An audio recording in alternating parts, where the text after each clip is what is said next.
Good morning, it's Jonathan Barrett with the morning debrief. The time is 8:10 and it's the 21st of October 2011.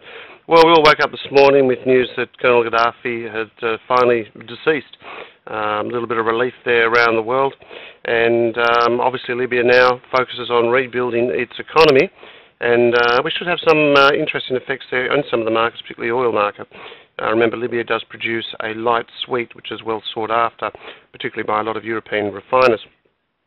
As such, we'll probably see an increase in production. It is anticipated by the end of the year that'll get up to around about 400,000 barrels a day. We're only currently at 50,000, but obviously with the demise of Colonel Gaddafi, this certainly clears the way for refiners to get pumping. So as a result of that, they should see a little bit of easing in the pressure.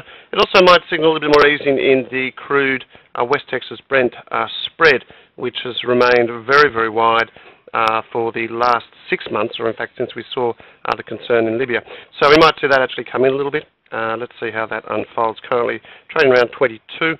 The high has been around about 28. A breakthrough 20 probably sets the scene for it to come in quite dramatically. Okay, let's have a look at some of the news now, and I guess here we go. Microsoft sales beat estimates. There's a bit of a contrast there to what's happened on Apple. Interesting, Merkel cancels the EFSF speech to Assembly. Still concerns. Just concerning the summit meeting in Brussels this week, we have heard that it's been extended by another 3 days. Obviously concerns between the French and German. We're also hearing that the size of the package is not going to be as what people expected as well. So obviously another 3 days to think about the blueprint. Let's see how that unfolds. Okay, of news of any mate that we can see. Here we go. Stocks climb. European officials craft a 1.3 trillion bailout. We're expecting the number to be a lot larger than that. China, this is interesting. Iron ore's worst rout in 15 months.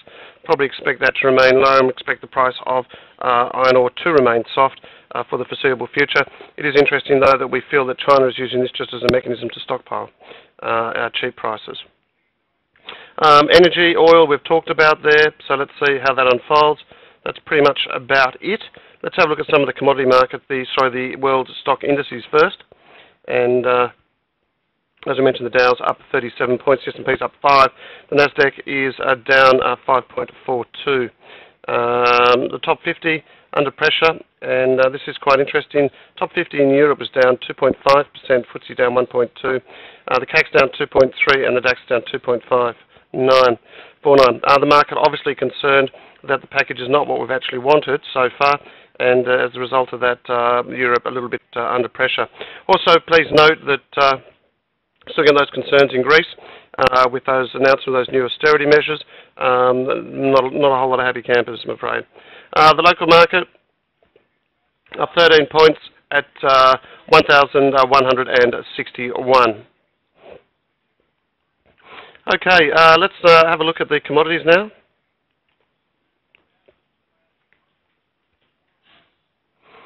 Brent crude was up 1.46. West Texas only up a fraction at 1.12, 8641. But as mentioned, we probably expect to see some form of fallout on the back of increased production out of Libya. That should certainly see a reversal of the West Texas Brent crude spread. Agricultural markets, a little bit mixed. Good to see wheat up a little bit, up 1.82%. Cans was up 2.76, which was pretty aggressive. Obviously, that's more concerned there as farmers continue to hold back supply. Everything else, copper under pressure, down 5.3 cents. That's a huge move at 308. 300 is probably a key there. Our target on the top side was 360, but as we have mentioned across the board, this is just the rally we've seen is just a bull move in an overall bear market. 295 goes and then went to a new and lower level. Gold also under pressure, down 1.51% at 1622, and silver down 2% at 30.63. all relatively stable on that front. Okay, moving across onto some of the currencies, let's have a first look at the dollar index. It still remains relatively well bid, and obviously 80, that's the hourly, that's the daily chart, and our expectations are that we can probably still get to see that dollar a little bit better bid, particularly in light of, it's not happening for some reason, let's try that. Here we are, yeah, as long as this area holds down, it's at 76.80 level, probably expect the US dollar to continue to firm. We might actually see the dollar firm as we lead into this weekend with the announcement. Little Aussie Battler, 102.30, just marking ground at the moment. Let's try and get a little bit closer to that chart, that alley. And as you can see, just going sideways. Expectations are for a test to the top side. Obviously a takeout 103.40, then up she goes. Apart from that, let's just have a quick look at the local market, then we'll look at gold, and then we'll talk about the numbers which are due out tonight. Local market holding up well, going sideways. Once again, I think we're just marking time ahead of Europe. And if we look at gold, which had sort of the largest move, 16.19, under pressure, but certainly had a bit of a bounce on that lower end. Look, we are stuck in the range, 1600 to 1700. That is the range at the moment. Also have a quick look at this copper chart because it is important. Down 5.31% last night. You can see it's been quite a hefty fall. We have seen that bounce up, so perhaps we are at a little bit of a low here. But just remember, if this area does go, then you'll find that copper might have a little bit of more of a fall.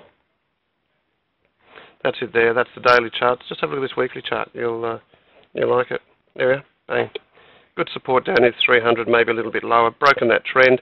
This is something we've foretold, so we should see a little bit more under pressure. Okay, just in terms of the economic calendar, what have we got coming out? And obviously the major bits of news for tonight. Oops, there we go. I think there we go. Tonight, import prices today in Australia. And just a bit of speaking there in America, but nothing too much. Germany's going to be quite important. We've got the IFO index there, and that to me is going to be something we're going to have to keep a good look at, because that, in my mind, obviously pretty important. Okay, well, pretty much that's pretty much about it from me. Obviously, the markets are going to be subdued ahead of what's happening in Europe, so let's just see how it all unfolds. But keep your powder dry. Happy trading. Talk to you later.